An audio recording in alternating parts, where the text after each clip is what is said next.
Hello and welcome to Ubisoft Toronto's annual Industry Night. I'm Marissa Roberto, and this night, any other year, many of us in the gaming industry here in Toronto would be gathering at Ubisoft Toronto for an evening together. We sit down on panels, we mingle, we just celebrate the best time of the year to be a gamer. And sure, things are different now when we're staying the hell away from one another. Of course, we're all at home at a virtual office.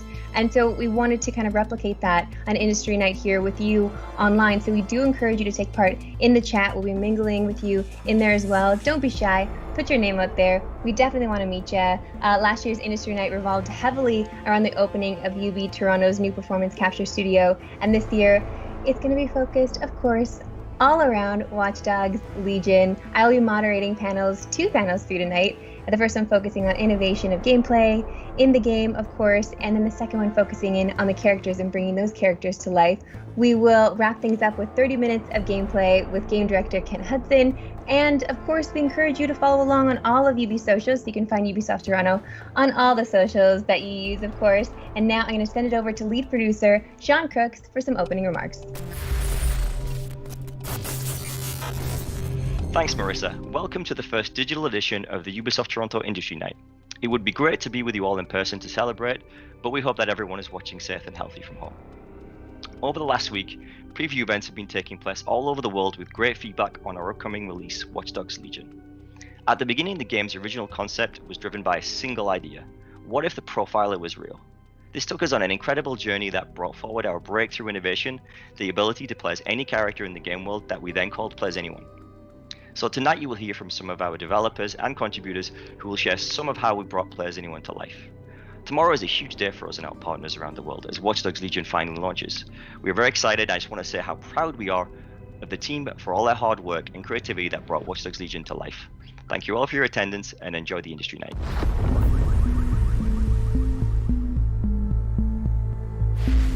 Thank you so much, Sean. Welcome everyone to the first panel of two panels you're going to be jumping into with me this evening. This first panel is called How Ubisoft Toronto Brought Watch Dogs Legion to Life. Joining us, we have creative director Clint Hawking, Liz England, team lead game designer, and lead writer Cameron Levine. Listen, this game is ambitious, obviously. I'm sure everyone watching this panel right now knows just how ambitious it is because, well, we're gamers, and when we heard Play as Anyone, we kind of lost our minds a little bit, like, how was this possible? So before we get into the specifics of everyone we can play, let's find out just how we get into this world, a little bit more about the story, okay? So Clint, take it away. Who are we fighting, and what are we fighting for? Watch Dogs Legion is set in a near future version of London where, criminals and authoritarians have kind of taken over.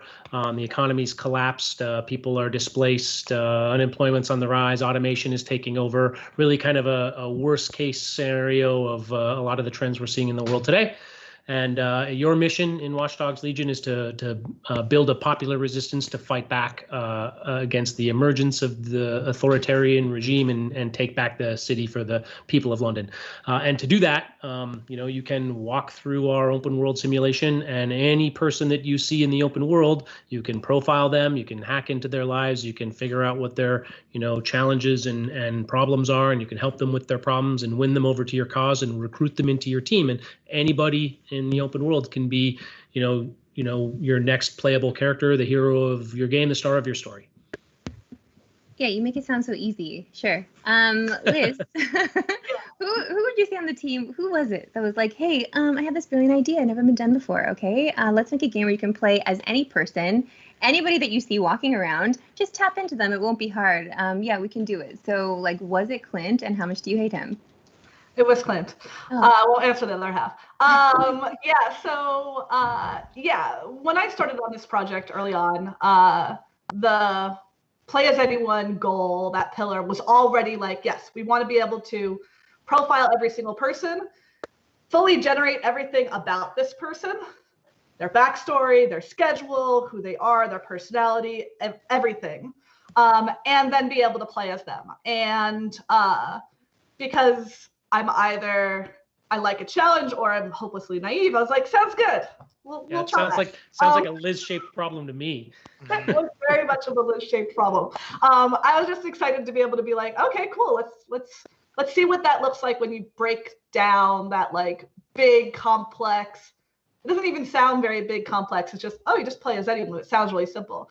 And then like on the development side and on the technical side, it's like, okay, what does that actually mean? And then spend 5 years breaking that down and solving all those problems it created. Yeah. Yeah, you guys still make it sound easy, but okay, like it was just 5 years. No, it was 5 years of long, hard work, I'm assuming. Yeah. Okay, but you still love each other at the end of this? Yeah, I guess so, yeah. We're still friends. We're still talking. Okay, that's good to know. That's all I wanted to hear. Well, let's dive a little deeper into the narrative rabbit hole, okay? Because obviously there's a lot of it here. I heard there were over 2 million words written or something like that, Cameron. I know you and Clint have a history of writing characters who have an end game here. So how exactly do you do that? How do you create all of these characters? I mean, yes, I guess it's just a lot of writing, but there's a lot of different backstories here that you guys need to craft. Yeah, so I mean, it's a really ambitious team of writers who were ready to like jump into this and determined to make some really memorable characters that you could discover in this world. And you know, in my opinion, we totally did it. But yeah, I mean, it's a lot of words, a lot of recording of actors in London. A lot of learning how Londoners talk, you know, basically just creating the kind of pieces that we're going to, you know, eventually be put together to flesh out these characters that we wanted people to discover on their own. Obviously, in our real world, we have similar archetypes, right? Like we have the similar kind of people that we might see around, or we might have the same kind of hobbies or love the same things. Are we going to see any kind of like duplicates like that in personality or types of things that they might be into when we're walking around London? I mean, we definitely identified some, you know, sort of archetypal, you know, London personalities, you know, that if I was playing a game in London, I would feel ripped off if I wasn't able to find that person, you know. Sure, there's like definitely some common types that you can find in the world, but I think there's also a lot of surprises. And when you kind of like add all the different elements together that we use to create a character, to create characters, you can get some very unique combinations that surprise even us when we play the game to this day, you know, so which is pretty cool.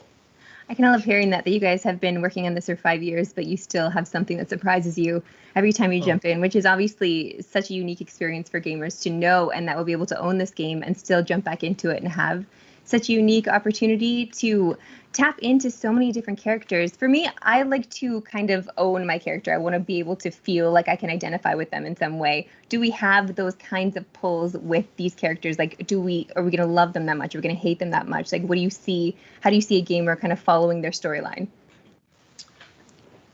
I mean, I think it's going to be different for everyone. I definitely, every time I play, I have, you know, half a dozen characters that I kind of play more and bond with more strongly than others, but it's not the same personas. It's not the same archetypes that I'm, you know, identifying with every time. Sometimes it's about how they look, and then I get interested in the character because of the, you know, because of their hair or because of the way they're dressed, and then I experience their personality through the scenes and the dialogue, and get to appreciate that character more. But then maybe the next time I'm playing the game or another part of the game, it's a different character. I think that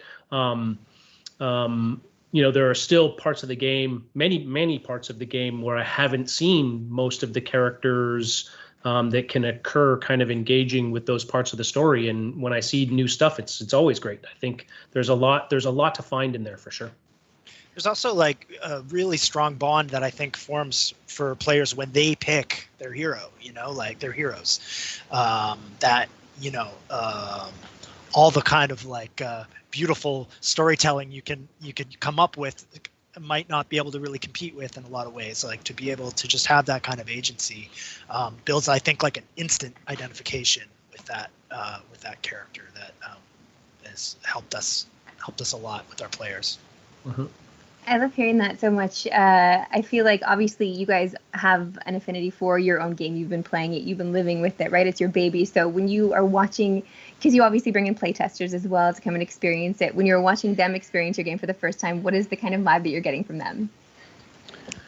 I mean, I think, you know, we see pretty clear trends over the last 4 or 5 or 6 months in our sort of last wave of play tests, where players come in and Watch Dogs has always been a game with a lot going on. There's a lot of hacks and tools, and there's a lot of controls, and you can drive and you can shoot and you can climb and run and like all of the things that you can do. It's a lot, so it's got a pretty steep learning curve to begin with. And then when you take on top of that the learning curve of like switching characters and kind of like that the gameplay of like line matching, like getting the right teammate out for the right situation, and all of those challenges, it's a lot. But we do see a very clear trend of like after 4, 5, 6 hours, the appreciation just goes right through the roof. Like players really, once they get into the flow of the game and the groove of the game, they really identify with it. We can see this already in a lot of the previews that are starting to drop now.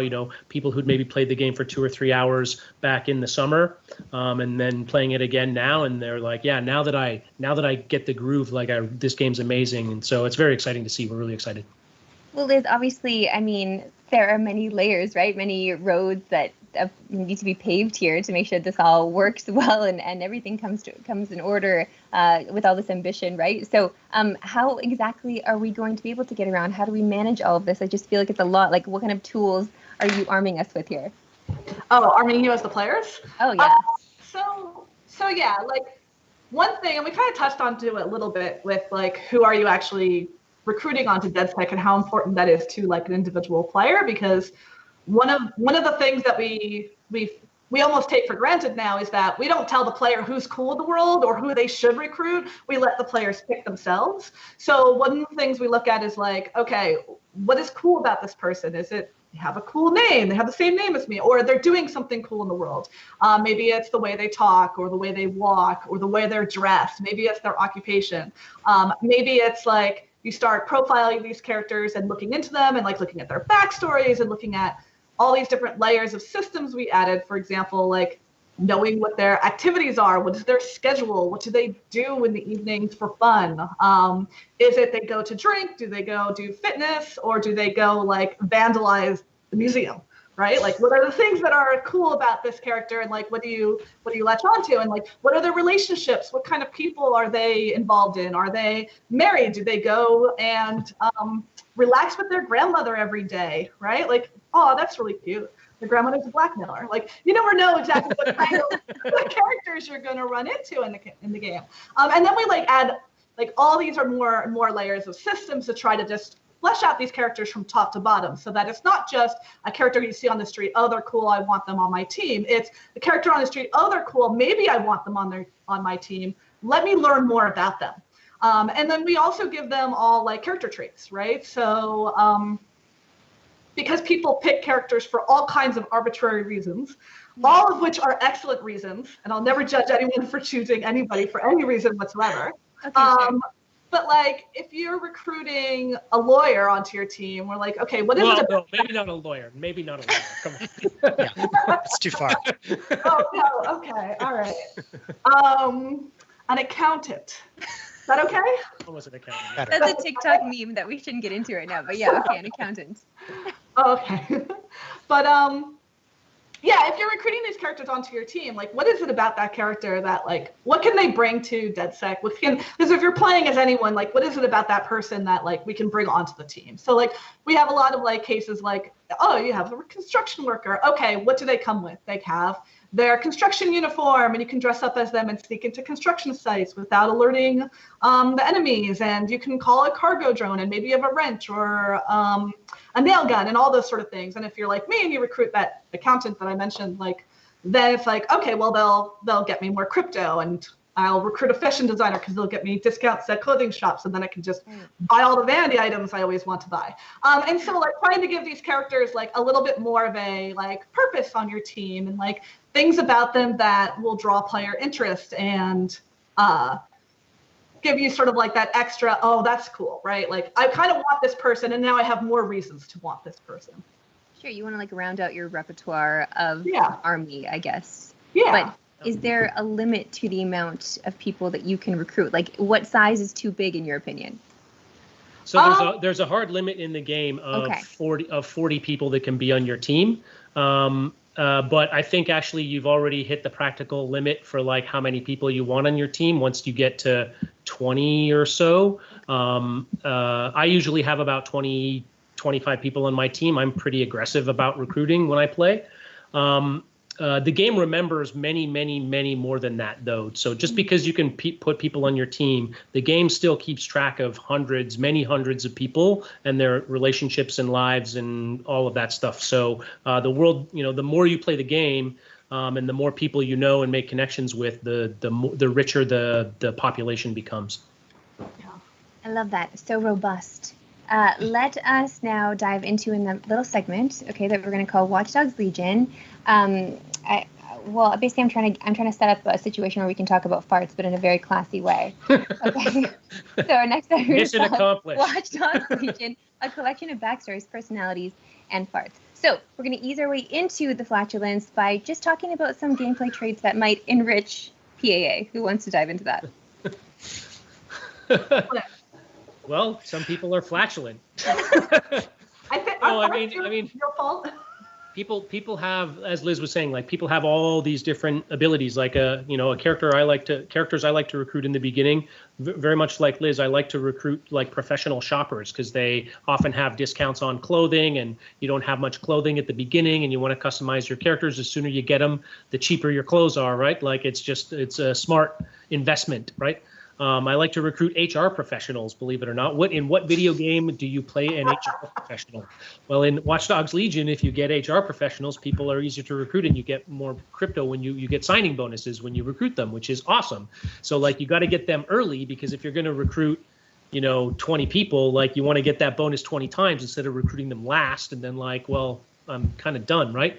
But then, yeah, of course, there's people who are unlucky and they're gonna drop dead at some point, and there's people who have a gambling problem, and as you're playing the game, you see them making bets with your money and like winning and losing it. There are people who come with guns, and people who have cool cars, and people who have crappy cars, and it's more like and people who like to fight and are good at it, and people who like to fight and are bad at it, and you can kind of pick characters to suit your playstyle. One of my favorite things to do actually in the game is to go to the bare knuckle arenas, and if you find someone who's not a terrible fighter and go to the bare knuckle arenas and fight your way up the ladders, because after you beat the champion, then you have the ability to recruit all of the people that you fought in the ladder.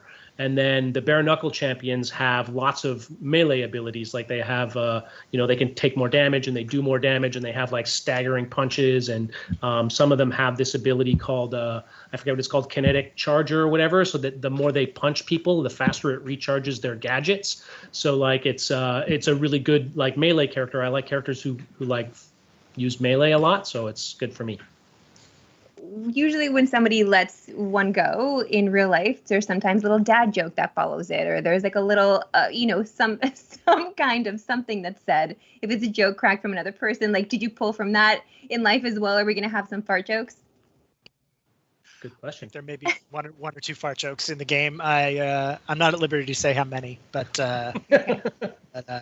yeah, you can look forward to some fart jokes. Okay, fair enough. If that's your thing. Hey, it definitely is my thing. Thanks so much for asking. Okay, great. Let's move on now. I will stop talking about this subject because my mother is already disappointed in me.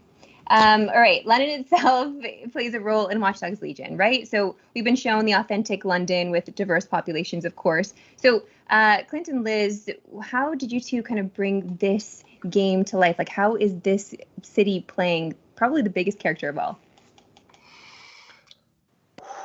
I mean, I'll kick it off and hand it off. I think, as you said, London is a really diverse city, and I think we did a ton of research.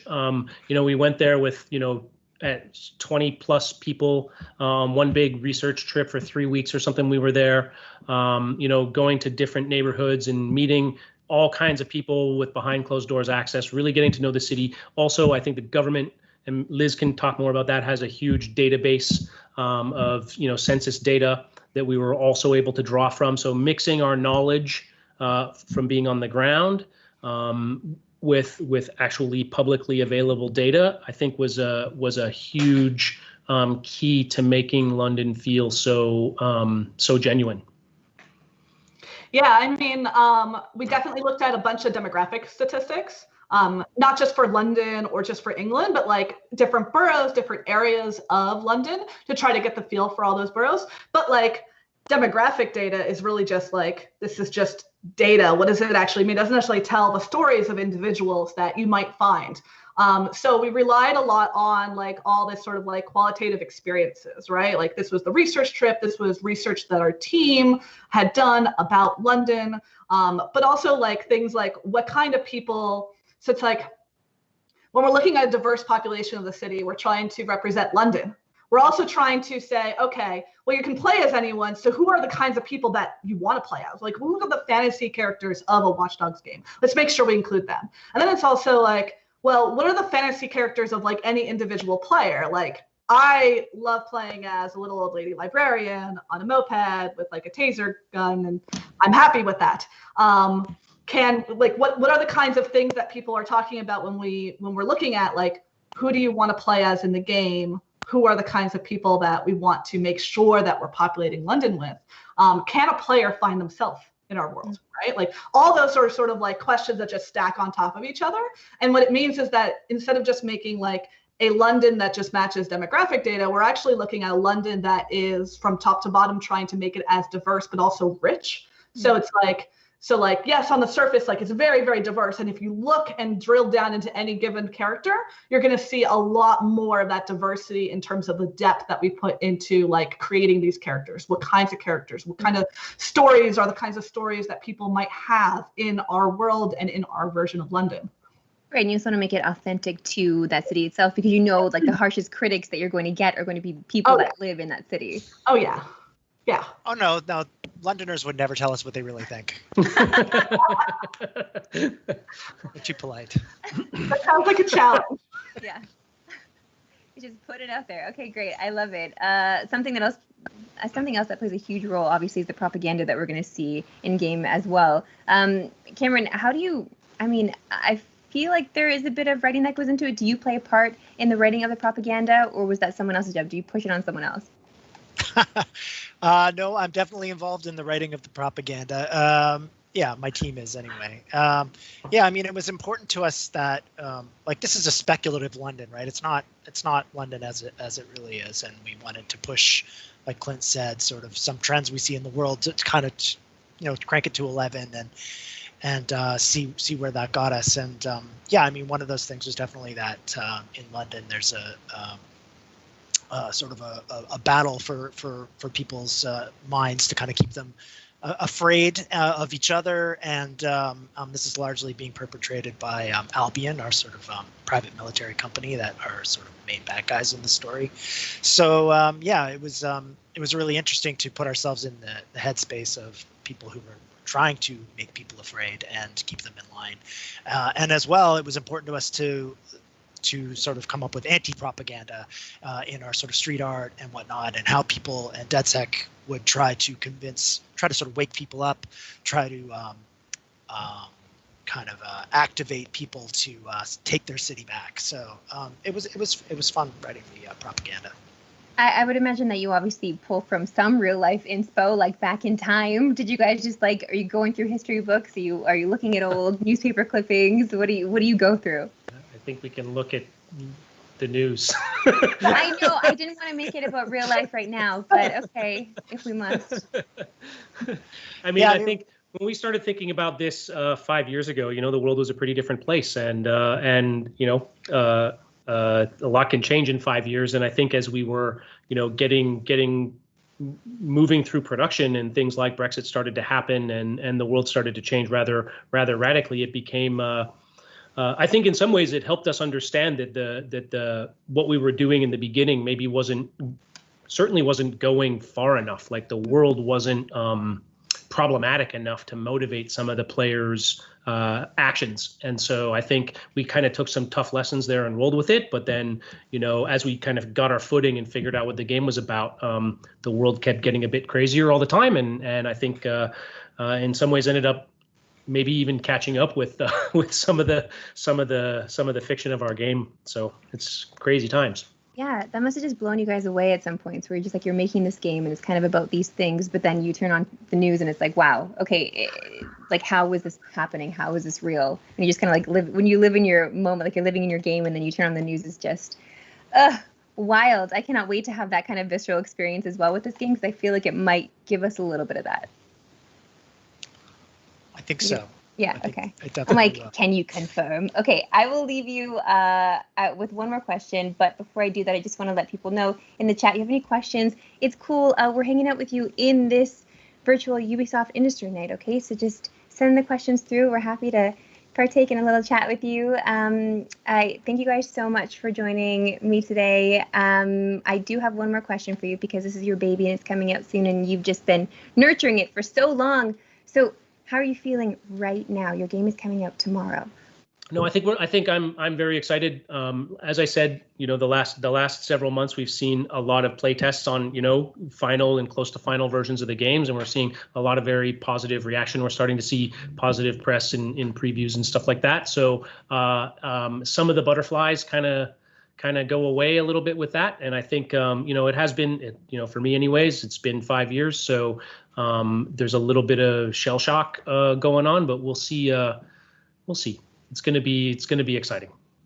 Yeah, like as you go through a 5-year development process, a lot of what gets you through it is just imagining the day players get their hands on it, right? Like, and so the fact that we're there is like, I have to kind of go back in time and sort of say to myself, hey, like Cam from 3 years ago in the trenches, like it's gonna be in some people's hands, and it was worth it, So I mean, that's pretty gratifying. I'm excited to see people share all the characters they recruit or don't recruit for whatever reason. Characters they find that they want to share, because for whatever reason, I just want to see what people are interested in, because like during development over all these years, we've constantly had people share characters that they found, or like, Liz, look at what spawned. And I'm like, oh yeah, that person's amazing. You should murder them. Yeah. And so I'm super curious to see what players are going to latch onto. And because like we've spent so much time working on the Play as Anyone system, and we still get things that surprise us. And now we're going to get a few million more people with their hands on the game all at once, suddenly all looking at these characters that are spawning and coming up with stories about them and like interacting with them. And like, I want to read all those player stories. I'm going to be like obsessively refreshing the internet, trying to find screenshots and stories. Yeah, I know. I'm excited for this like fan created lore that I'm sure we're going to see as well. Just pop up. Awesome. Yep. Yeah. Okay, dang, you guys, thank you so much for joining me. You. Congratulations again, and cannot wait to play this game tomorrow. Listen, don't go anywhere. Panel number 2 is coming up right after this. London. Our beautiful city has been through the ringer. Now it's fallen into the hands of criminal organizations vying to control whatever's left. It's all gone to shit. Lucky for us, our underground hacker collective DedSec is here to build a resistance. But where do we start? Look around. Hipsters, punks, football fans, construction workers, paramedics, annoying tourists, grandparents. What do they all have in common? Any one of them could become your next playable hero and help you save the city. This is your team. Make it the way you like. Recruit skillful people, adapted for various types of missions, or go with weirdos and grannies. No one's here to judge. So get out in the streets and assemble your dream team. London is calling.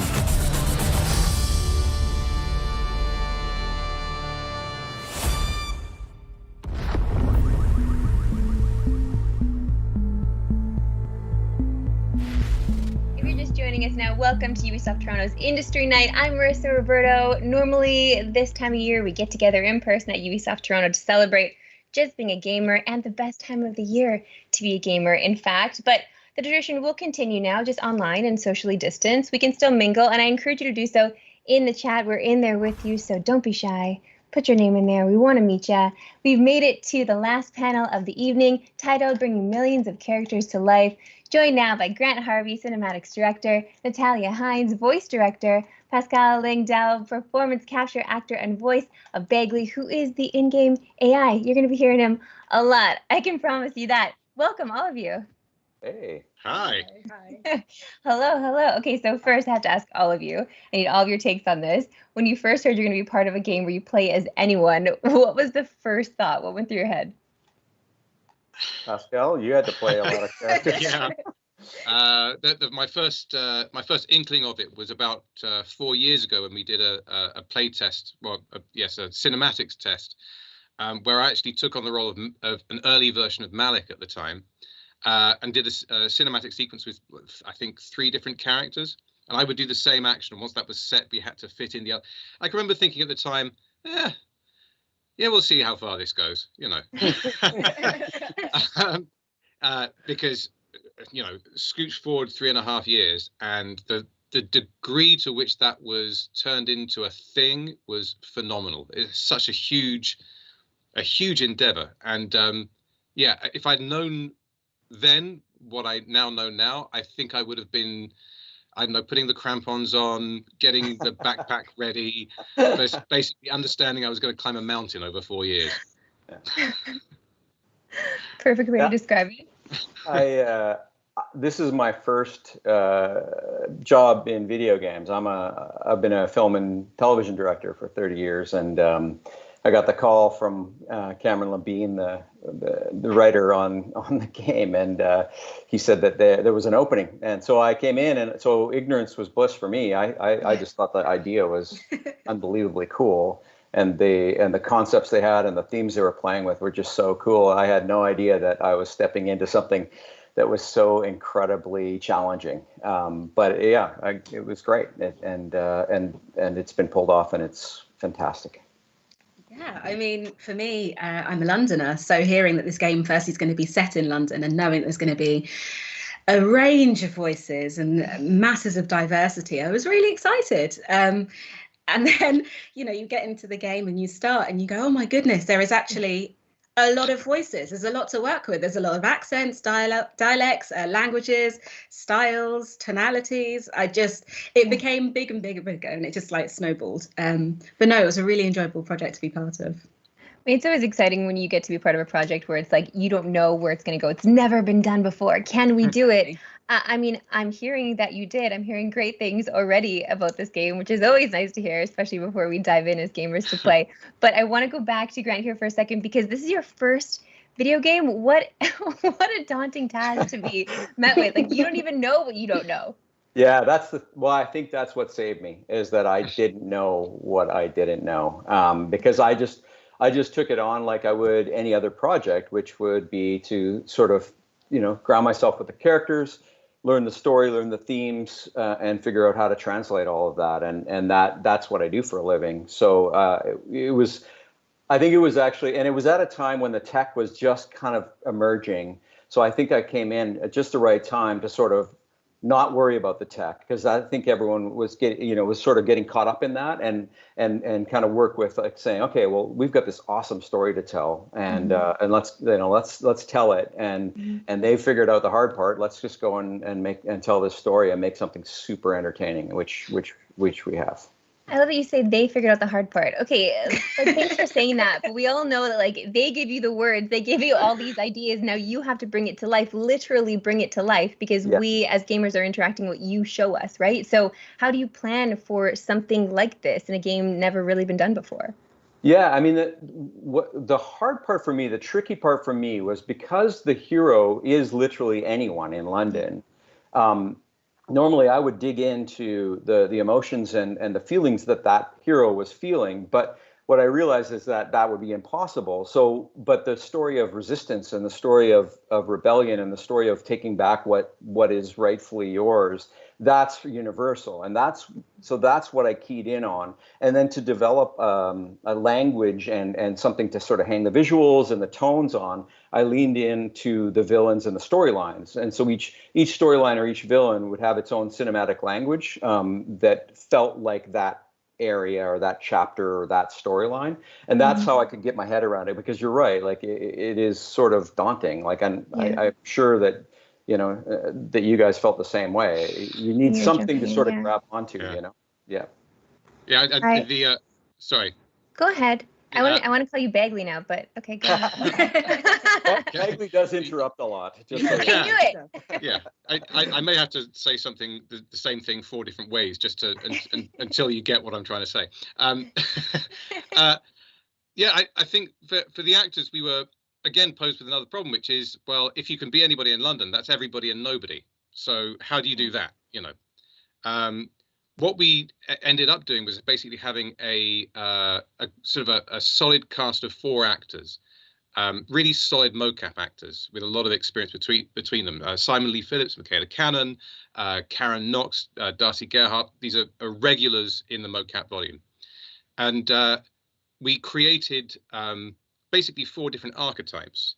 We worked out the way that they gestured, the way that they stood, the way they walked, the way they moved, and we notated that to make sure that it was consistent. And at the same time, we were aware that we still had to find the hero in the everyday as well. So it couldn't just be, an older gentleman. It had to be an older gentleman who had the hero in him.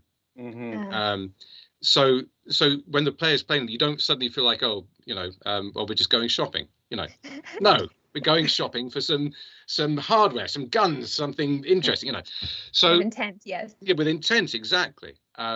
So once the animation team had all that, they could actually pull aspects of our physicality apart and reassemble them in different combinations to create entirely different characters, in effect. And then we threw it to Natalia. And then we threw it to Natalia because all that needs a voice. Yeah.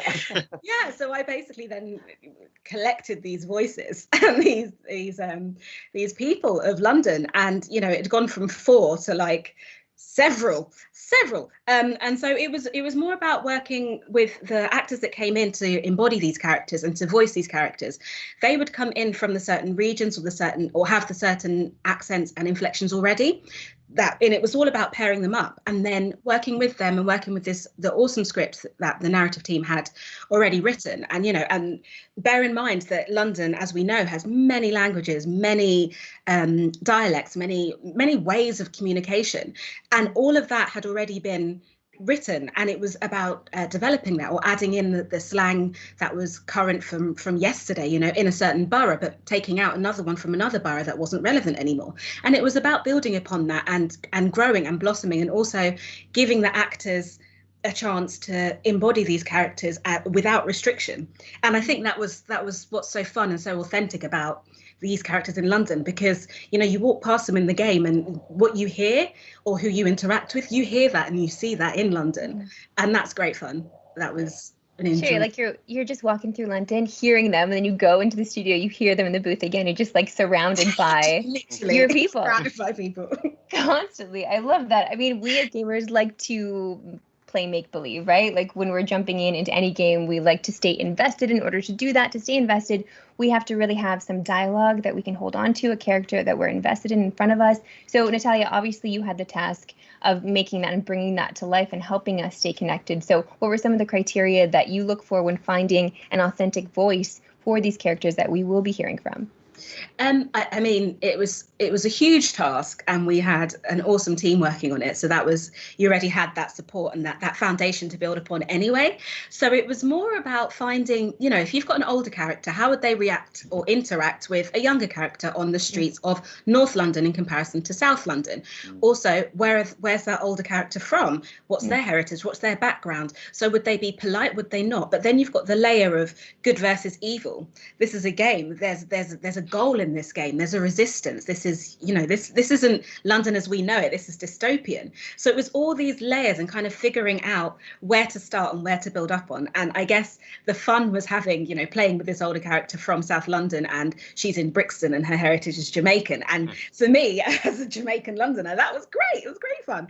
And then seeing, another older character from, I don't know, Westminster, and them meeting and, having two completely different people from different backgrounds, and then a guy from Camden, you know, but them being able to form this resistance and to form this coalition, and them interacting with each other, that language, that dialect, whilst being respectful in some aspects, Bergie, and then, you know, being able to play around with it. And yeah, I think that was it was really lovely to be part of a game, the first of its kind, that is not only set in London, cinematically it's beautifully done, it's so close to truth, you know, within the dystopian world of Watch Dogs Legion. Yeah, and it honors London in a way that no other game has, both vocally and visually.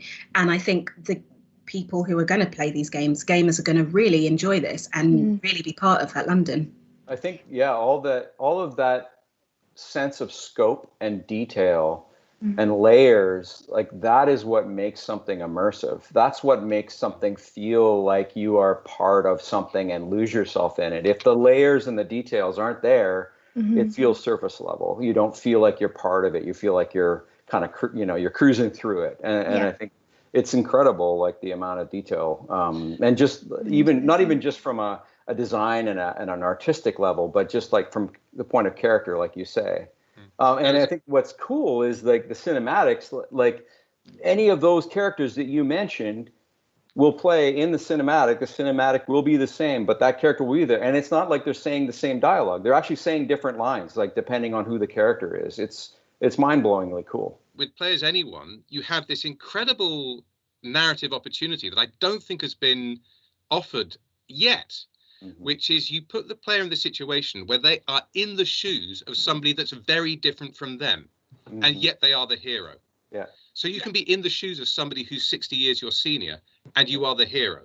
You can be in the shoes of somebody who's a teenager from a different part of London, and you are the hero.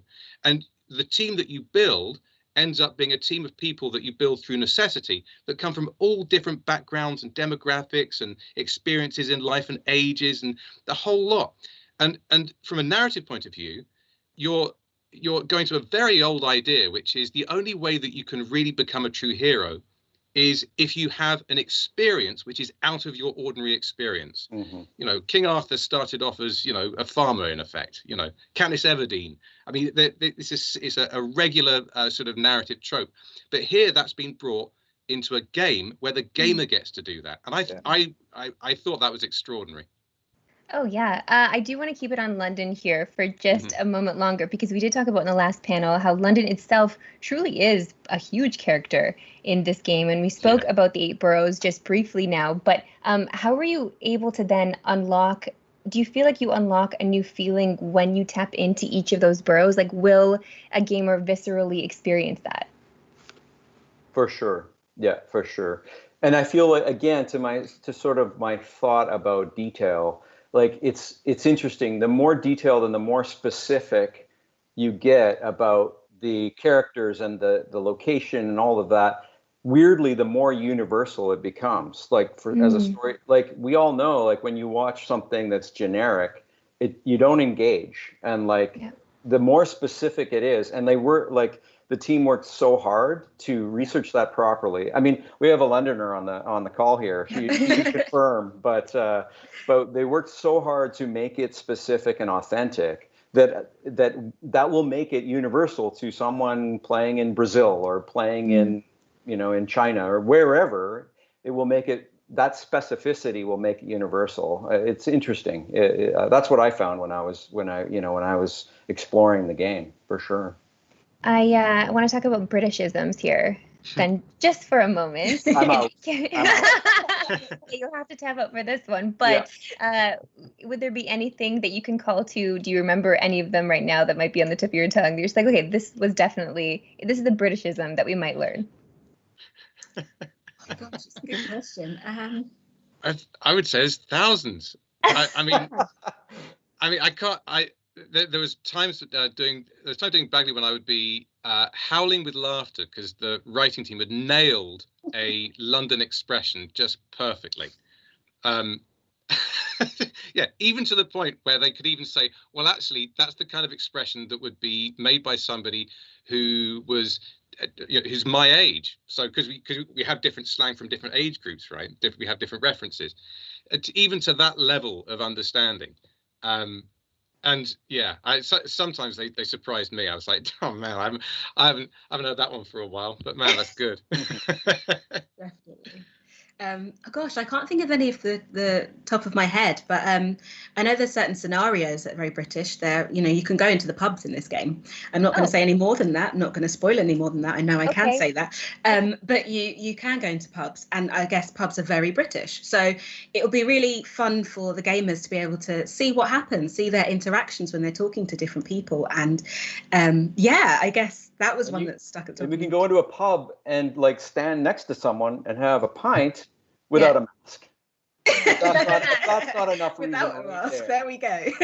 I know. We're just stuck in these I see a drinking game coming on. Let's talk about Bagley here for a second, because I heard that we're going to have a little love-hate thing going on with him. So can you confirm, Pascal? How would you describe Bagley? Well, I would... Well, Bagley has to be many things at once, right? He has to be a helpmeet to the player without being a servant. He has to be persistent in reminding them to do something or telling them to do something without being annoying. He has to be entertaining, but he's not human. So how on earth do you do that? I was lucky because I was doing the temp voice before I did the final voice. So for about a year, I was recording early forms of Bagley as references, basically. And what the writing, again, comes down to the writing again. What they did was they made him irascible, sarcastic, intelligently coarse, borderline offensive for sure. And it's basically a typical Londoner, which obviously I have a reference to because I'm from London. When I left London I describe myself as a Londoner more than I describe myself as British, weirdly. But when I left in 2011, a friend of mine gave me a book called Shit London, which was just a bunch of images of, bad shop fronts, bad graffiti. Characterful London. Yeah, characterful. And images of various parts of the human body, which seems to crop up everywhere in London. And I ended up handing this made the rounds around the team because it was and Bagley's a bit like that, but that means that he can still be funny, darkly funny in the most awful moments, and that sort of lends him a certain charm. But you also kind of hate him because he doesn't really care about squishy human beings. Mm-hmm. He wants to help them, set the world to rights, but one more or less, whatever.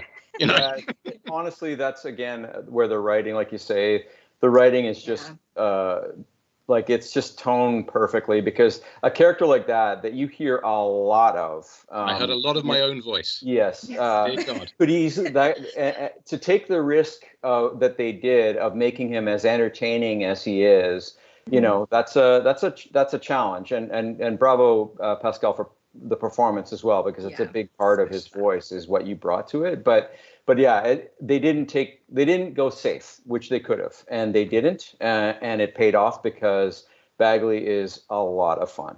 Yeah. You hate him at times, but you have to love him. You love him. Yeah. Okay, well, segue, because it's a little bit of a tease. So I do want to get a taste of how Bagley interacts with characters in games. Let's go to some of that now. Now, Naomi, we've already lost one operative, so try not to get killed, or we'll be in the red for the day. Copy that. Cannabis and fentanyl, together at last through the miracle of genetics. Okay. Here we are. There he is. All the three of us having a nice chat. Well, I say three because I'm non-corporeal. I feel sorry for you people who are just sitting there in lighting. Are we back? Oh, okay. I've missed you. Oh my gosh, that's brilliant. Okay, so what were your initial thoughts of Bagley when you first read for him versus now? Like, now that you've lived in this character, like, how did you bring your own flavor to him? Well, as I said, I did the temp first, which gave me a lot of time to basically play around with different levels of sarkiness, different levels of non-humanness, and so on. And there were different different variations of Bagley that we tried in that period. But then at the same time, I was also doing the mocap as well, and seeing what it was like from the player's side as well. So I benefited from knowing pretty much the full storyline from Bagley, but also taking that storyline and experiencing them as the characters as well. So I knew that that what I was doing that the strength of my character, if you like, had to be consistent because it had to work with anybody that I was talking with.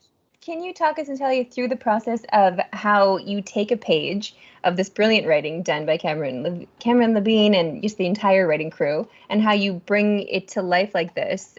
Because you're not just taking the script and being like, hey, thanks, Cameron, like, just fuck off, we're good. Like, you obviously have to, do you have to go back with notes, or is everything he's giving you is perfect already, and then you just work with the voice actors? How does that work?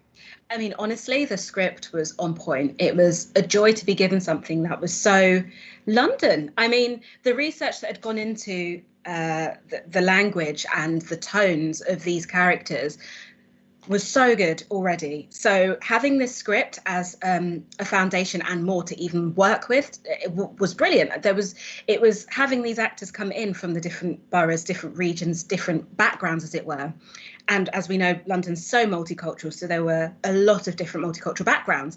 Then working with the script, it was more about adding slang or colloquialisms or just little things with how they would interact. Like in certain cultures, if you're an older person interacting with a younger person, there's a certain way you would talk to them, or a younger person interacting with an older person, there's a certain respect. So it was all about adding those little spices to it that then sort of created and then added to this layer of this cake, I guess, that we already had, with the awesome writing and with the actors that came in anyway being top tier. So yeah, it was a joy of going into sessions and like having a script and then like sometimes going off just because you're having a conversation and the actors are in that character and so method.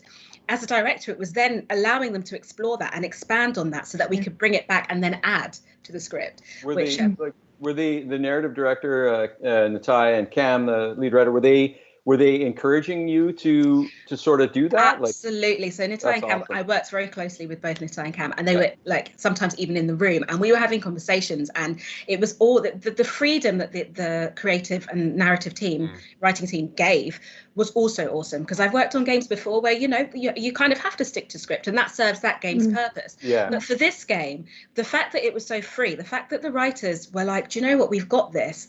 We've got this script. It's already juicy.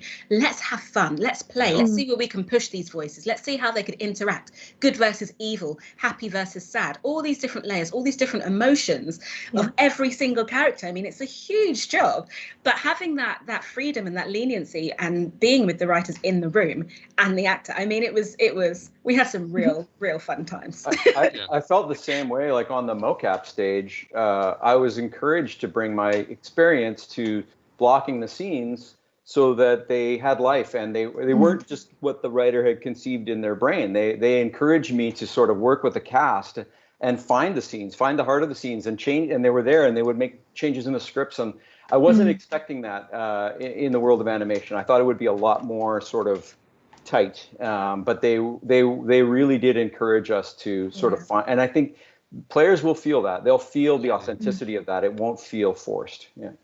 So wait, are you saying you prefer to work on video games now? It's pretty awesome. I'm doing another one right now, and it's pretty fun. So we got you for a while then. Do you dream in video games now?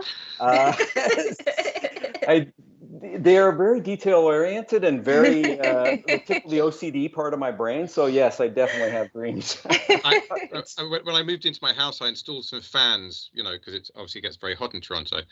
And I realized, I looked up one day and I realized the fan looked exactly like a marker that you would have on your mocap suit. I mean, exactly the same.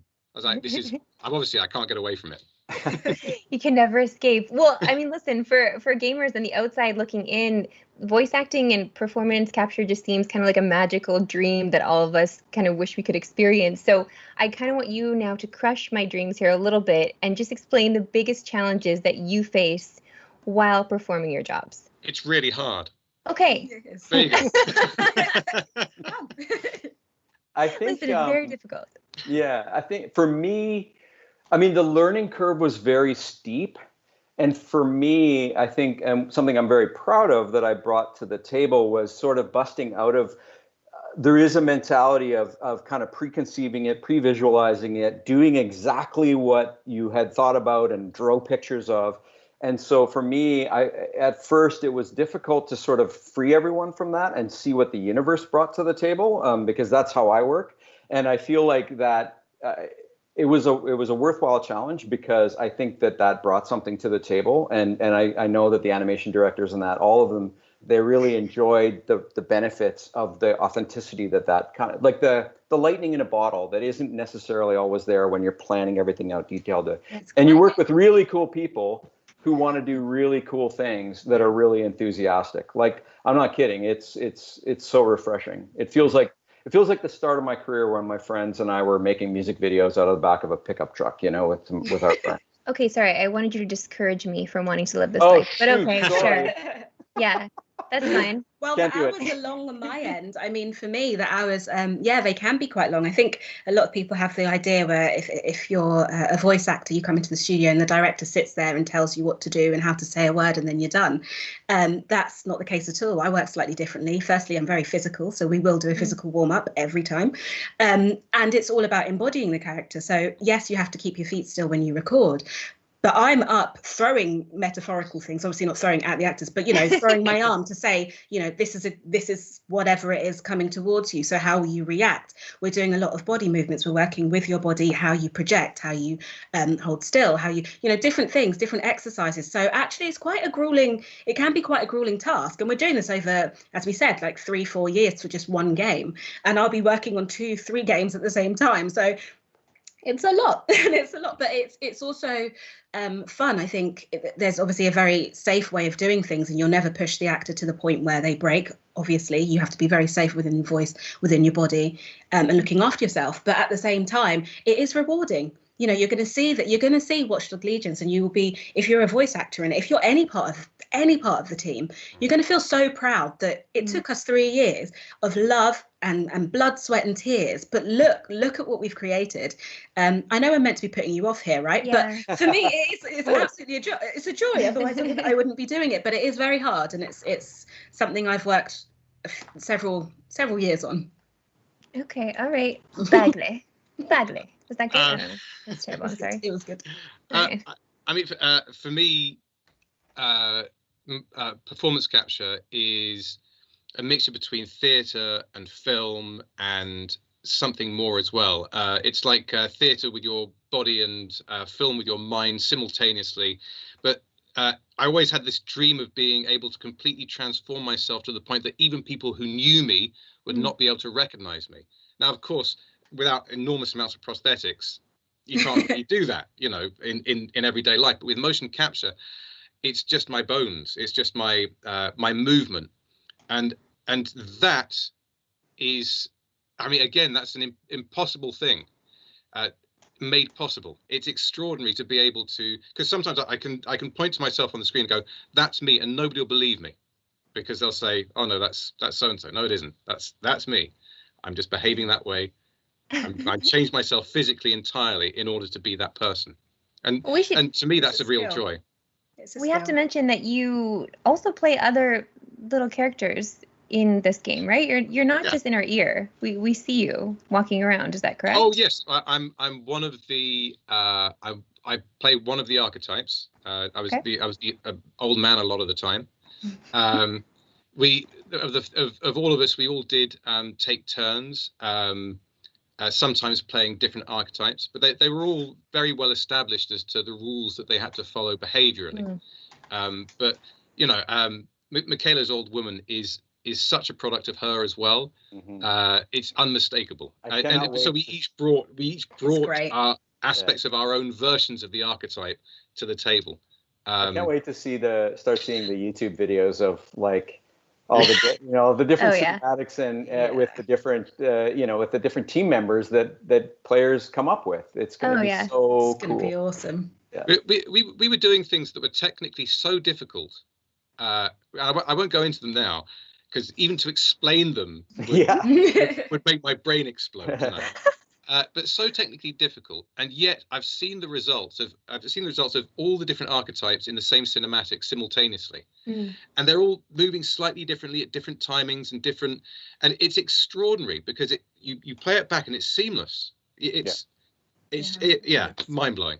And what's cool is that yeah, like just thinking about that, like watching YouTube videos of people playing the game, like everyone's going to be writing their own narrative in a lot of ways, which is super cool. Like it's like the big picture will be the same, but there won't ever be two cinematics that look the same on YouTube. Like it just blows my mind. Oh, yeah. I was just talking to our last panelist about how, listen, people are going to be writing lore for some of these characters that they're meeting. Like, there's going to be full-on backstories that you don't even think about, and then you just see them later that fans will be writing online. Like, I'm so excited to see how rich and deep the history and lore of all these characters will eventually be. So it's just like the unknown of this game and what it can bring us, which is so exciting just for me as a gamer. But listen, you guys have done it now. You fully executed this ambitious title. So the world is going to get their hands on this game. How are you feeling now that it's in your rear view? Excited. Excited. Stoked. It's cool because, like I said, I was in film and television. I'm pretty old, and I was in film and television for 30 years. Wait, no. I know that. And listen, I have a couple of sons that are huge gamers, and I worked on some pretty cool TV and film shows, and I got to tell you, I'm working on a Watch Dogs game now. I finally have some credibility in my house. Like they are so excited. So yeah, I'm going to enjoy that as well. Actually, being a cool dad. So yeah. Yeah. That's it. The cool dad. I'm just looking forward to seeing. I don't know. It's been 4 years, and I worked in so many different aspects of this game, and met different departments, and saw just the sheer talent and doggedness required. And creativity and technical know-how, the whole gamut. It's extraordinary that is a game is an extraordinary thing to even think about doing. And then you add the complexity of this one, and I'm so looking forward to seeing this go out into the world, because it's like a big gift that we've always been working on. We just want to go here. Ta-da! Yeah, absolutely. Yeah, I'm excited for the world to see London. I mean, I still feel so proud that I was, part of the team, and that I was able to be a voice director on this. I mean, and then it's like, you've nurtured your child for 3 months, and then you're going, okay, world, here you go.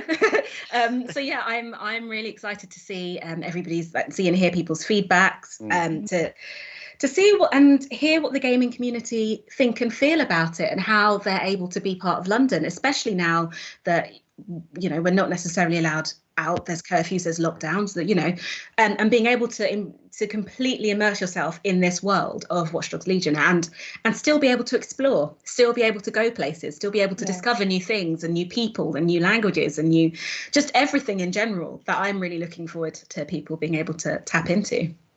I mean, hey, listen, I'm excited too. Go ahead. Yes, sorry. More words from Bagley. Yeah, and Bagley will be hosting a weekly virtual pub quiz. Is that true? Oh, I wish. Okay. Hold up, really? Spoilers. Okay. Maybe future, this like lore that somebody will make for you will end up being your next gig. It will happen.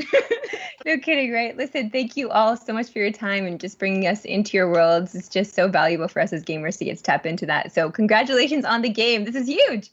Thank you. Thank you very much. Thank you. Of course, it is time now to experience the magic of play as anyone before we play Watch Dogs Legions for ourselves tomorrow. So here is Game Director Kent Hudson. Hi, I'm Kent Hudson, and I'm the Game Director of Watch Dogs Legion, and today I'm going to take the same location in the game and play it a bunch of different ways just to highlight all the different play styles and types of characters you can find in the game, and highlight the variety and the freedom of approach. The character that I'm starting with now is the professional hitman, or in this case, a hit woman. And she has a bunch of special abilities and weapons that allow her to be a really, really effective combat character. So we're going to kind of go in guns blazing with her. Before we go in, I'll preview a couple of her abilities. She comes with a G36, which is one of our really cool assault rifles, as well as a Desert Eagle, so a lot of firepower there. She also has the ability to do what we call gun kata, which is the ability to run up and do instant takedowns on people without even having to like stun them or anything. And then she also has a combat role, which not only gives some effective dodging in combat, but also reloads the weapon. So it's a very sort of acrobatic way to play run and gun. And then finally, each character in the game can have a gadget assigned to them. We have 6 gadgets in the game, each of which is upgradable with tech points that you find around the world. I've pre-selected the missile drone for her. So if she gets into big trouble, she can call in a nice explosive rocket and really mix things up. So we're going to go in and we're going to get loud right now. And then after this, we'll approach a different way and we'll show a different way to take on the same location. We're at the Albion Internment Center, which is a place where they're holding people against their will. And so we're going to go in and save a couple people. So without further ado, let's hop in and let's go. Draw out the targets. We want some reinforcements because we want to show a little combat, a little gunplay. So here we go. Now I'm going to take him out. Switch to my Desert Eagle. Oh. There's one of the acrobatic executions. Woo! I'm in trouble. Oh, run up and use the distract hack on here. Oh no! Let's pick somebody to go in and take a stealthy approach. Same location. Let's go with our spy, Ramesh Nadar, who is, I'll show you his loadout once we swap to him. Let's check around back because that was a bit sloppy going in that way. So we're going to go around the back of the location and look around. I'm going to scout a little bit actually, hop into some cameras, look around. There's somebody. We're empty-handed. Time to get back. Looks like they gave up the search. That's good. Things will settle back down. He's got the silenced pistol, classic spy weapon, and also a spy watch, which basically I can shoot this off in combat and it will jam all the guns of the enemies around me. So if I get in a pinch like I just was, I can go send out a big pulse that jams everybody's guns and have a little time to recover. And then finally, the dead set gadget for this character is the AR cloak, which basically hacks the optic devices or the AR devices of all the enemies around me and turns me invisible for a brief period of time. So it's a really, really great tool for stealth and getting out of a jam. So let's go in and see what we can do. Try to go in and help those hostages. All right, let's go take the stealthy approach. We're going to distract this guy. Drop some spy moves on him and move on. And actually, since we're doing stealthy play, we're going to go in and buy one more upgrade. We're going to buy what's called the AR Shroud. Now, normally, I wouldn't have this many tech points to spend, but we skipped ahead a little bit for the playthrough. So now I can actually hide bodies, use that same AR technology to hide bodies so that, you know, if a different enemy comes on patrol, they're not going to see. All right. Oh. Give him a fake phone call.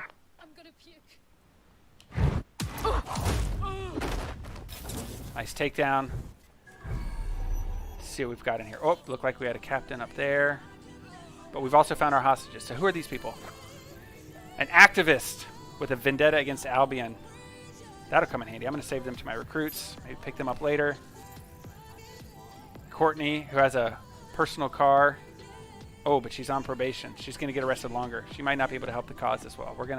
We'll still save her, but we're not going to put her on the team. So it looks like we need to unlock these. Looks like we need to unlock these cages, which means heading upstairs. All right, we're gonna sneak up and use our cloak here. And I believe, yes, I bought the lunge ability, which lets you zoom in. Oh, that was just a civilian. Good. Whew. Okay. Looks like we're in good shape. Let's go get that lockbox and get some people out of here. Let me out. All right, so he's saved to our team, so we can always... We're being contacted by our potential recruit. Patching them through now. I mean, you're dead. Return the favor by joining us. DedSec could use someone like you. Oh, cool. Yeah. Oh, they must have already been a DedSec supporter. They're actually on our team. Which makes sense. I just saved them from an internment camp. So they're going to be on our team now. That's great. So we actually just picked up a recruit and walk off into the night like a hero. Save the day, never spotted. Nice stealthy playthrough.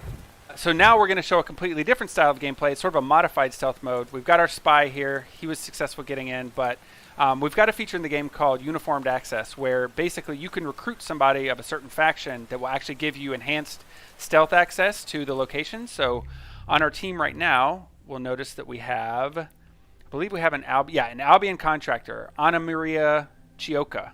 And I'm going to switch to her, and then we're going to show how she's able to take on this location. All right, so her abilities, she doesn't have, she's got a couple of nice guns, which is cool. She has a baton that she can use in melee, which is fun. And she also takes less damage from melee, or actually from all sources. But the big one that she has, and any Albion employee would have, is what's called uniformed access. So this basically means that she can infiltrate this location as someone who basically works there. And as long as she minds her business and keeps her distance, she can pretty much have her walk around town. So, okay, so I'm going to head in now. And you'll notice that instead of putting her mask on like a DedSec member, she goes into this kind of casual walk mode where if she keeps a distance, this isn't her shift, so the other enemies in the layout will notice her if you get too close or do anything suspicious. So if you see me, blowing something up or doing a bunch of hacking, they're going to notice me. But otherwise, I can just casually walk around. Don't mind me. There's a captain, but so far I can just, I'm in my uniform. I'm allowed to be here, walking around like a boss. So you'll see here, almost, that was a close one. She almost thought that she almost started to not recognize me. So I used the distract hack, and I'm just going to go over here. I'm going to maybe go in the side door here. Still some people in here. Ooh, Jonathan Al-Salami. I'm just going to walk in here and casually, hey, I'm Albion. That's okay. I got the keys. You can walk. Thank you. I'm just here on duty. We have lots of different access modes in the game, so there's characters that have access to different types of locations. Albion access is, of course, an important one because they're sort of the main bad guys of the game. But yeah, so I basically walk in, walk out. No one noticed. And I'm just going to walk out the front door like I'm ending my shift. I'm going to cause a little chaos on my way out. I'm going to use a little bit of hacking. You can still hack when you're in access mode. So I kind of attracted his attention there. And I'm just going to head on out. Boom. In and out, no takedowns. No one ever knew I was there. Just reporting for duty, except secretly on the side of DedSec. So that was a quick run through of access gameplay. Now we're going to do it another way. All right, so now we have switched to our drone expert who has a bunch of cool abilities. She has, of course, 2 of the DedSec non-lethal weapons that all DedSec members have access to. They can carry 2 of the DedSec weapons you can unlock. There's the drone betray hack, which is really cool. It actually turns the drones of the enemies against them, so it's a nice way to make them fight on your side. There's the dive bomb ability, which basically quickly deploys a drone that dive bombs an enemy and takes them out, which is fun. And then finally the shock drone, which is actually a unique drone to this character that allows you to do, it's a really agile drone, and it has a one-shot takedown that you can use to kind of prune the layout a little bit. So we're going to head in with her, and let's head in here, and I'm actually going to get just inside, and then I'm going to take cover and wreak a lot of havoc from afar. So let's see. There's a CTOS drone. And here's this drone dock. What can I summon? Cargo drone. I'm going to save that for a later playthrough. And this is all right, that's my shock drone. I already deployed it. Okay, let's do a little shocking. Boop. Sorry. Non-lethal, don't worry. For the sake of drama, I'm going to get spotted on purpose and let a captain call some reinforcements. All right, I'm going to get spotted and wait for those reinforcements to come in, because that way I can use my drone hacks. All right, let's circle around here. Oh boy! Oh boy! Dive bomb! Dive bomb! Boom! Whoa!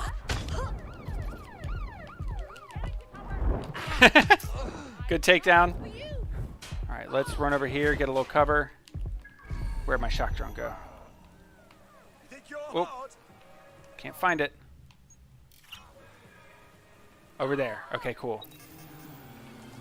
All right, let's flank him. Sorry, Captain. Oh no. Oh. Betray hack. That chase drone was about to get me. Now it's going to go after the enemy. Double drone fight. Oh, Boom. Thank you, chase drone. Betray hack. Thank you. So now the betray hack is peeling all of the... Betray hack and my drone are peeling all of the aggro. I'm not even playing my character right now. Oh, yeah. Nice. And then that betray hack is going to run out soon. Did we get everybody? I think that... Oh, did it run out? No. Still betrayed. Good. But I think we need to... I don't want this coming back to bite us, so take care of that with my shock drone. And then I think we just took everybody out. Between the betray hack and my personal drone and one dive bomb, I think we used all drone abilities there to kind of clean the whole layout. Woo! Getting ready to say, go get him, drone bomb. Thank you. Woo! All right, so I thought we cleaned everybody. A couple left clearly. We can still come in and save everybody though. Okay, so we have reset our layout yet again to do another approach. I think actually we're going to run around the side here, take a different way in. And we're going to come in with our hacker. Classic Watch Dogs gameplay. I'm going to switch to our hacker in just a second. And we'll actually, we'll see how much of this layout we can do without ever entering. Classic Watch Dogs hacker run through. So we're going to switch to Phil Ericott. Okay, so we've brought our hacker around to the other side of the location, and there's another entrance here. These are layouts often have a ton of entrances and exits. So this character has 2 DedSec weapons, of course. Also has viral hacking, which allows your hacks to spread to other targets, which is really fun, and especially when combined with the shock hack, which is a shock hack that does damage to enemies. So if you combine these two and have a cluster of enemies together, you can do a shock hack that disrupts their AR devices and disorients them for a time, as well as doing damage. So that's a really, really useful hack. And then finally, we've got the Infiltrator Spider Bot, which is a classic gadget similar to the RC from Watch Dogs 2, and basically is a little fun buddy that you can throw and get into tight spots and pilot around. And we're actually going to see if we can do this whole layout without ever setting foot inside, as with my character. So, got our spider bot here. Sorry. Remember, the spider can do all the hacks. So that was the vehicle hack in a pinch. He noticed that the car was hacked. I'm going to do the disrupt hack on him, and then get behind him. Takedown. The facehugger takedown, one of our favorite things in the game. Shock hack.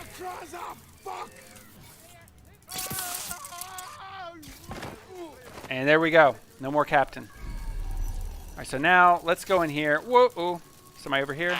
Okay, didn't see me yet. Okay, let's head in. Ooh. DedSec does need money to buy sweet cosmetics, so let's hop up here. One of my favorite animations in the game. Adorable. So I can get my spider bot spotted, chase him down here, and use the spider bot to blow up the red black box. Hello. Hey, look at me, look at me. Hello. Uh-oh. Uh-oh. Uh-oh. Oh, I might have got... Oh, I flew too close to the sun. I didn't get away. All right. We're going to call a cargo drone. Good drones. Good drones to have. Hijack that. Pick up an explosive. Oh. There we go. All right. Ooh. Blow up. Looks like this guy's nearby. Got him. Whoa. And then we're going to come investigate, but... Whoop. Oops, I blew up my own cargo drone. Oh, but luckily my spider bot is back. I'm going to go get that captain. Ooh. I'm going to get my spider bot spotted to blow up this chase drone. The chase drone's on the ground. Yeah, blow me up. Blow me up. So I can blow up this chase drone. Time it just right. Ah, yeah. Chase drone gone. Oh. Oh, he was just too far away to get attracted. Oh, well. Okay. I think we've shown what we can do with the spider bot here. We've saved those hostages a bunch of times. We'll move on to our next playstyle, which is melee. That's a good fun one.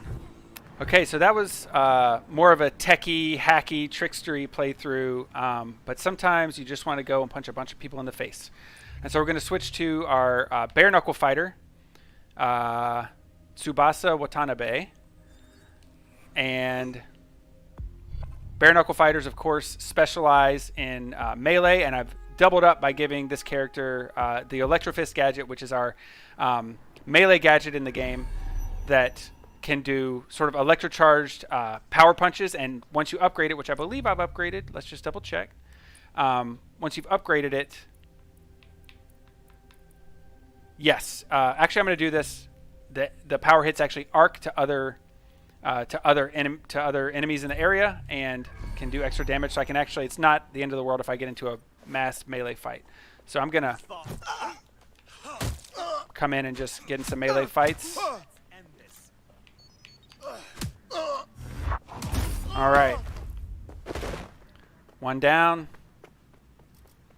Let's get it. Oh, does this guy see me? He's on his way. All right, bud. Electrofist. Boom. I heard something over there. You did hear something. You heard an Electrofist. Dodge. Counter. So the timing is important in the melee. Whoa.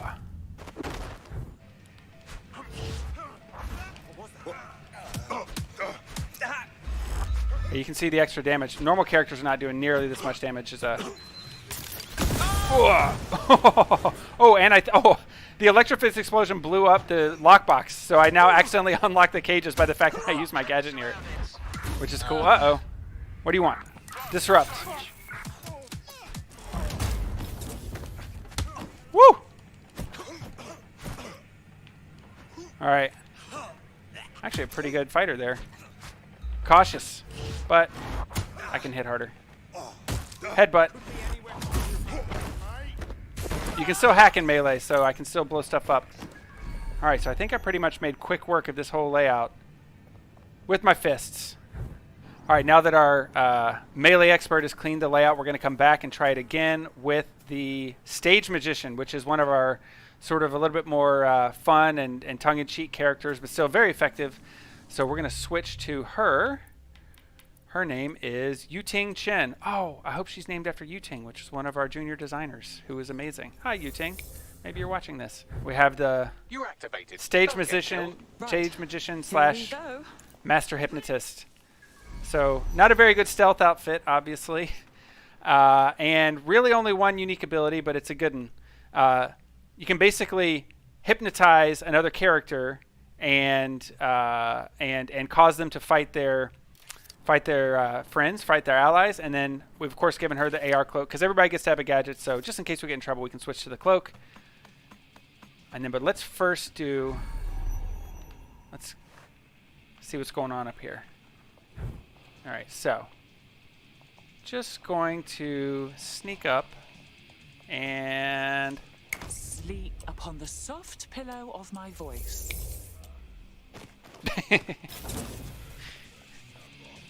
That never gets old. Switch back to our hypnosis and they're all against whoa. Let's stop this, and I will. Just surrender. Looking for targets. Whoa. That person just spotted me, but instead my hypnotized buddy. I've had enough. Stand down. Uh-oh. They know that one of theirs has turned. Oh no! Oh no! Well, you got to do that if he's standing there. Okay, that's not normal. Initiate lockdown. Oh, let's hypnotize the captain.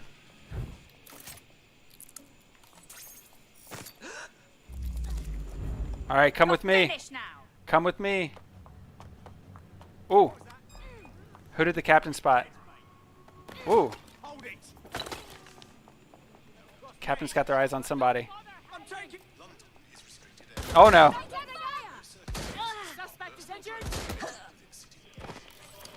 Switch to my cloak.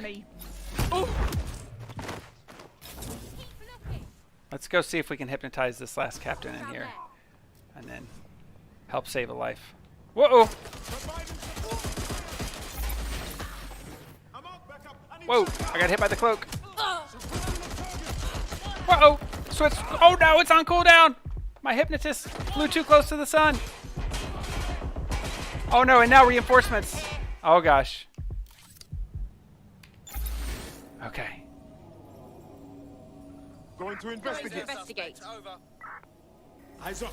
That's where Sir allows. All right. They're all against you. No more chances. I'll provide cover. Uh-oh. Asshole shot me! Watch out! Suspects injured! I'm ending this now! Help me! Help me! Oh no!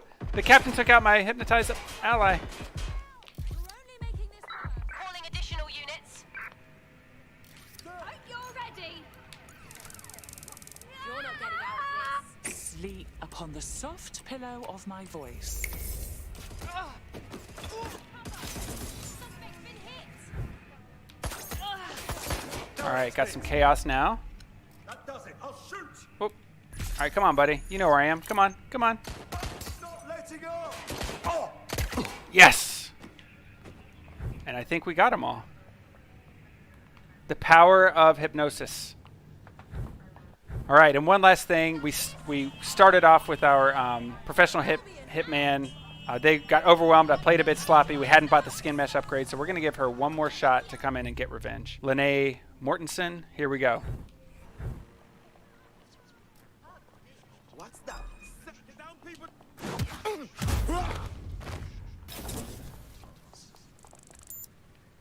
Bye-bye. Hang on.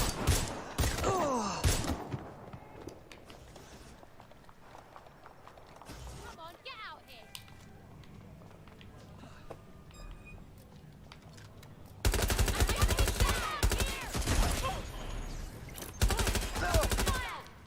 Reload. They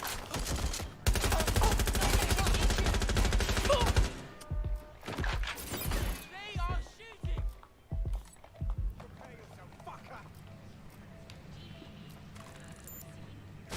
Bye-bye.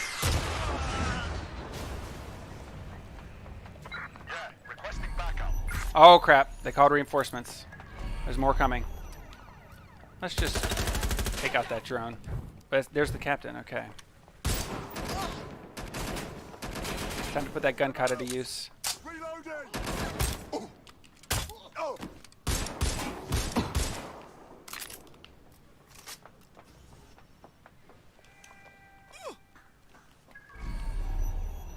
Anyone else? Anyone else want some? Winning, mate.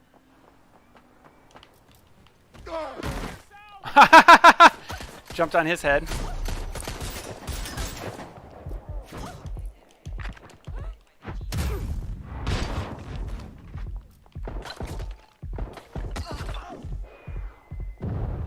Oof. Close one. Oh, and the explosion opened the door. That's nice. And there we go. That is that. Thanks so much for watching, and check out Watch Dogs Legion on October 29th on Xbox One, PS4, PC, and Stadia, and launch day for PS5 and Xbox Series X. Thanks so much for stopping by.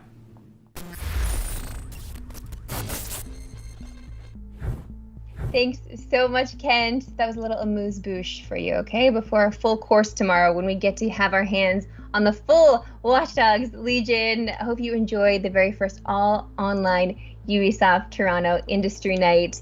Thank you so much for hanging out with us in chat and just mingling. So good to meet so many of you. If you are playing tomorrow, hey, I will be too, obviously. Hit me up on Twitter at Marissa Roberto and let me know about your experience. And of course, share all of your best moments with Ubisoft Toronto by tagging them on socials so we can see. I'll be hitting those hashtags and those ads as well just to see what you guys have been up to. I'm just so grateful to have been a part of this with you this evening. History is about to be made when we play as anyone because it's finally here. So good luck out there, friends.